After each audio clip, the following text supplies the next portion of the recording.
Welcome back to Chapter 11, Differential Calculus, Section 11.1, Limits, Properties of Limits. The first property that we're going to look at is direct substitution. This property says that if the limit as x approaches c of f of x equals f of c, then directly substitute c into f of x to obtain the limit. Such well-behaved functions are continuous at c. Many functions fall into this category. On this slide, we're just going to look at 3 of those. The first one says that the limit as x approaches c of b is equal to b. In other words, the limit as x approaches c of a constant is the constant. And you can see that pictured in the graph below. Notice that the graph of f of x equals b is continuous. Therefore, we should be able to find the limit as x approaches c of b by direct substitution. Notice if we pick any c value, that f of c is equal to b. Therefore, the limit as x approaches c of b is equal to b. The next limit is the limit as x approaches c of x is equal to c. In other words, the limit as x approaches c of the identity function is equal to c. Notice when you look at the graph of f of x equals x, that it is continuous. Therefore, we should be able to find the limit by direct substitution. For example, let's say that we choose c equals 2. Well, f of 2 is equal to 2. Therefore, the limit as x approaches 2 is equal to. The last limit that we want to look at on this page is the limit as x approaches c of x to the n is equal to c to the n. And what we want to keep in mind here is that n is a positive integer. Therefore, x to the n is a function like x squared or x cubed that we know is continuous, and therefore we should be able to use direct substitution to find the limit. Now let's get some practice using Theorem 1.1. In example 1, we're asked to evaluate 3 basic limits. For part A, we're asked to find the limit as x approaches 2 of 3. Now we just learned that the limit of a constant is equal to the constant. So we know that the answer here is going to be 3. And we can further validate our solution by looking at the graph of f of x equals 3. Now notice that the graph is continuous, and we just learned for continuous functions that we should be able to find the limit by direct substitution. And if you notice, f of 2 is equal to 3. So the limit is 3. Now let's look at part B. Here we're asked to find the limit as x approaches negative 4 of x. Now this is the identity function, and we just learned that for the identity function, the limit as x approaches c is equal to c. In this case, that's negative 4. And we can further validate our limit by looking at the graph. Notice that the graph is continuous, so we should be able to find the limit by direct substitution. F of negative 4 is equal to negative 4. So the limit as x approaches negative 4 of x is equal to negative 4. Now let's look at part C. Here we're asked to find the limit as x approaches 2 of x squared. Now we know that x squared is just a simple monomial that is continuous, so we should be able to find the limit by direct substitution. So we have 2 squared, which equals 4. We can verify this limit by looking at the graph. Since the graph is a nice smooth continuous curve, we can just find that by direct substitution. And f of 2 is equal to 4. So the limit as x approaches 2 of x squared is equal to 4. Now let's look at some properties of limits. Theorem 1.2 says to let b and c be real numbers, let n be a positive integer, and let f and g be functions with the limits. The limit as x approaches c of f of x equals L, and the limit as x approaches c of g of x equals K. Then we have 5 different properties that fall under Theorem 1.2. So the first property that we want to look at is the scalar multiple property. This property said that the limit as x approaches c of b times f of x is equal to b times L. So our scalar here is b. Notice that we can take our scalar out from the front of the function and put it in front of the limit and evaluate it that way. In other words, the limit of a scalar multiple is equal to the scalar multiple of the limit. The second property that we want to look at is the sum or difference property. This property says that the limit as x approaches c of f of x plus g of x is equal to the limit as x approaches c of f of x plus or minus the limit as x approaches c of g of x. In other words, the limit of the sum or difference is equal to the sum or difference of the limits. The third property is the product property. This property says that the limit as x approaches c of f of x times g of x is equal to the limit as x approaches c of f of x times the limit as x approaches c of g of x. In other words, the limit of the products is equal to the product of the limits. The next property that we want to look at is the quotient property. This property says that the limit as x approaches c of f of x divided by g of x is equal to the limit as x approaches c of f of x divided by the limit as x approaches c of g of x, provided that the limit as x approaches c of g of x is not equal to 0. In other words, the limit of a quotient is equal to the quotient of the limits. The last property that we want to look at is the power property. This property says that the limit as x approaches c of f of x raised to the n is equal to the limit as x approaches c of f of x raised to the n. Now let's practice using those properties. In example 2, we're asked to find the limit as x approaches 2 of 4x squared plus 3. So the limit as x approaches 2 of 4x squared plus 3 can be separated using the sum property into the limit as x approaches 2 of 4x squared plus the limit as x approaches 2 of 3. And then we can use the scalar multiple property to bring the 4 out in the front. So we have 4 times the limit as x approaches 2 of x squared plus the limit as x approaches 2 of 3. And then we can use property 5 so that we have 4 times the limit as x approaches 2 of x squared plus the limit as x approaches 2 of 3. And so for both of the limits that we have, we can use direct substitution. For the first one, we have 4 times the limit as x approaches 2 of x, which is the identity function. We know that that's going to be equal to 2, so we can substitute 2 in there. And then for the second one, we have the limit as x approaches 2 of 3, which is a constant function. So we know that that's just going to be equal to the constant 3. And so we're going to get 4 times 4, which is 16 plus 3, which equals 19. And so the limit is reinforced by the graph shown in the figure.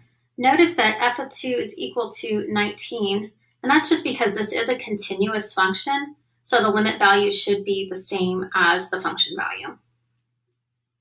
Now here's one for you to try. We're looking for the limit as x approaches negative 2 of 2x cubed minus 3x squared plus x minus 2. Now I would like you to pause your video and try to work out this problem, and then unpause it to see if your solution matches my solution. So you should have gotten negative 32 as your limit.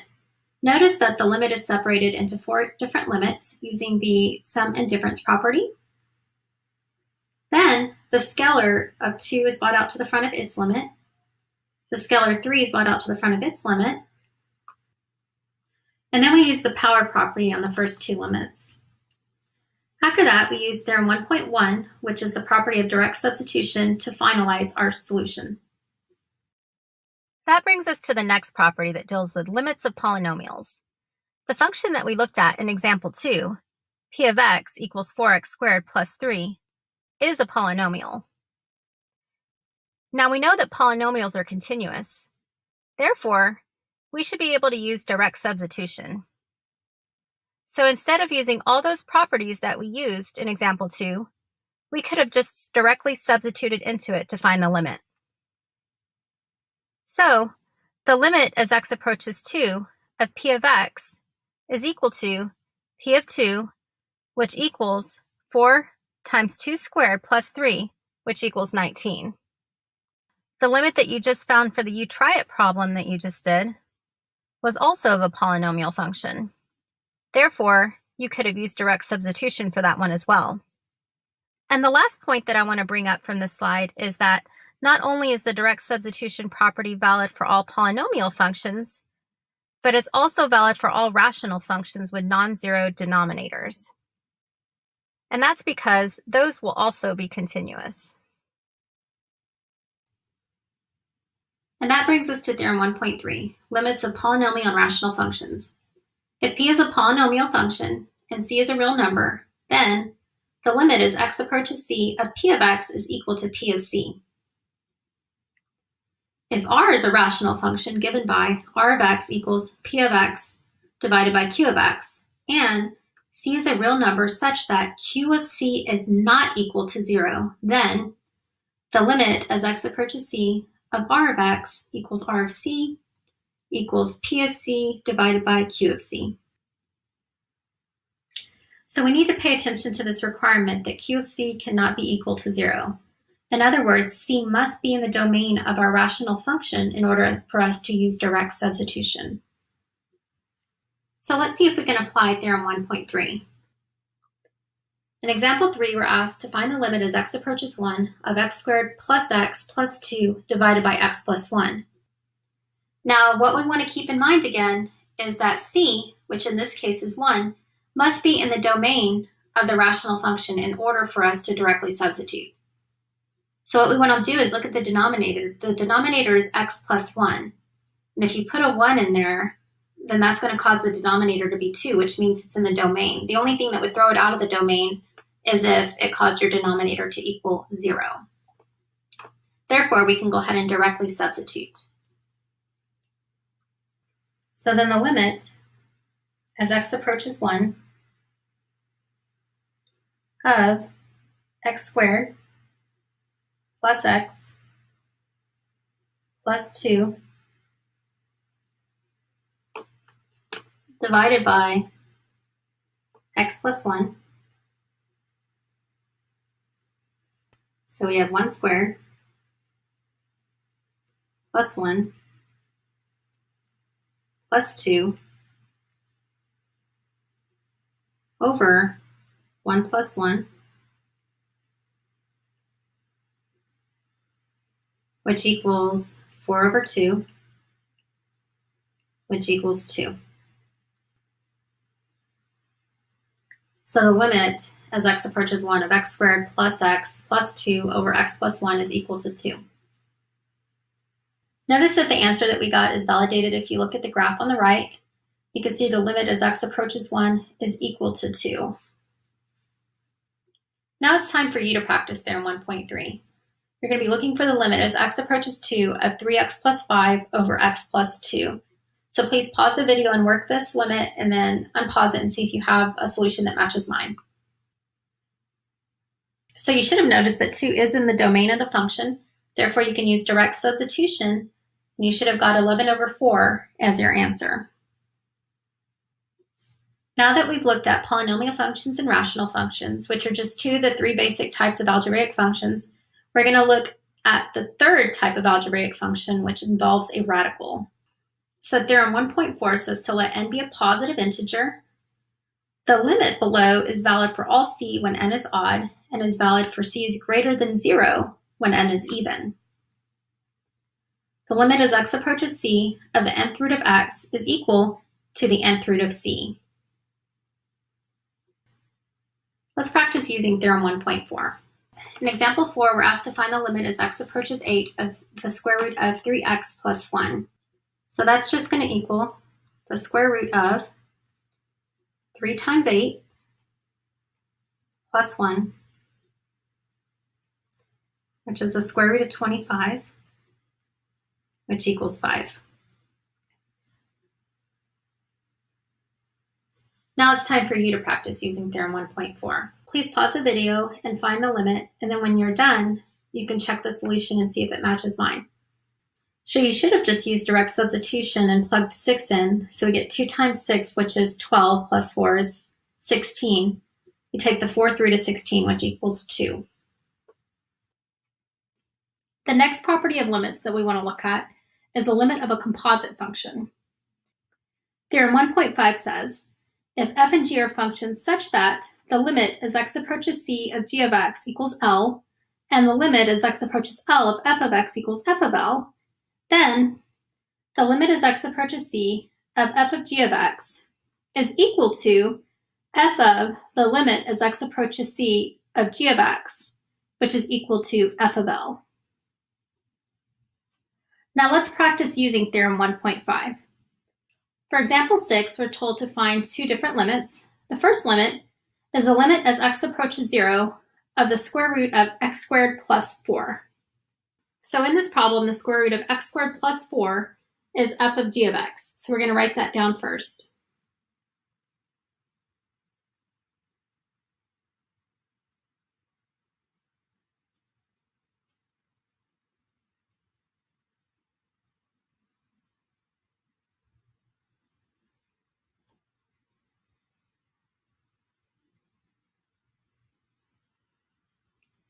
That means the inner function, g of x, equals x squared plus 4.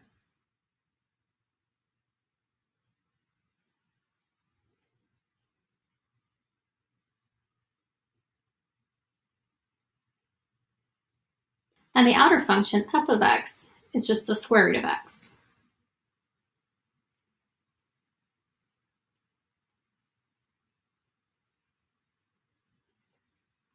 And so we're going to find first the limit as x approaches 0 of g of x. We have the limit as x approaches 0 of x squared plus 4. That's equal to, by direct substitution, we have 0 squared plus 4, which equals 4. And then we're going to find the limit as x approaches 4 of the square root of x, of f of x. By direct substitution, that equals the square root of 4, which equals 2. So now we can apply theorem 1.5, and we can say that because the limit as x approaches 0 of x squared plus 4 equals 4, and the limit as x approaches 4 of the square root of x equals 2, then the limit as x approaches 0 of the square root of x squared plus 4 is equal to the square root of 4, which equals 2. Now let's look at part B. For part B, we're asked to find the limit as x approaches 3 of the cube root of 2x squared minus 10. So in this problem, f of g of x is equal to the cube root of 2x squared minus 10.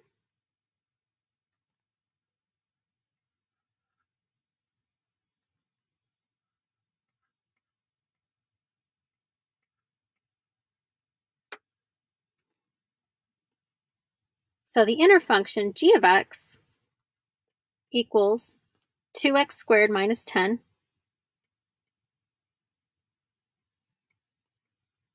And the outer function, f of x, is the cube root of x.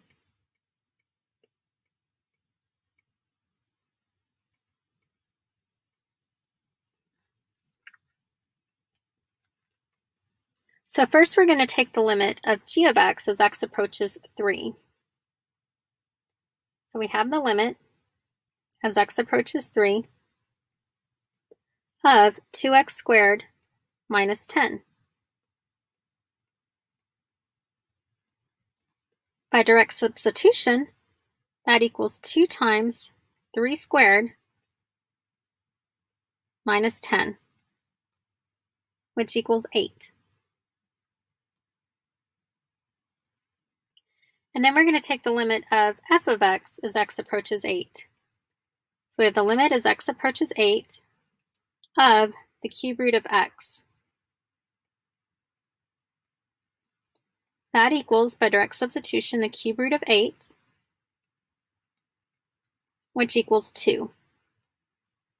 Theorem 1.5, and we can say that because the limit as x approaches 3 of 2x squared minus 10 equals 8, and the limit as x approaches 8 of the cube root of x equals 2, then we conclude that the limit as x approaches 3 of the cube root of 2x squared minus 10 is equal to the cube root of 8, which equals 2.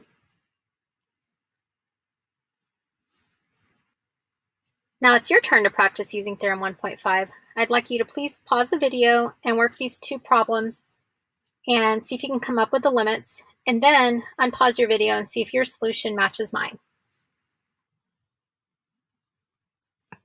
So for part A, we're asked to find the limit as x approaches 2 of the cube root of 12x plus 3. The composite function f of g of x is equal to the cube root of 12x plus 3. The outer function f of x equals the cube root of x, and the inner function g of x is equal to 12x plus 3. We first take the limit as x approaches 2 of g of x, which is 12x plus 3, and by direct substitution, we see that that equals 27. Then we take the limit as x approaches 27 of f of x, which is the cube root of x, and by direct substitution, that equals 3. So then we can apply Theorem 1.5, and we can say that because the limit as x approaches 2 of 12x plus 3 equals 27, and the limit as x approaches 27 of the cube root of x is equal to 3, you can conclude that the limit as x approaches 2 of the cube root of 12x plus 3 is equal to the cube root of 27 is equal to 3.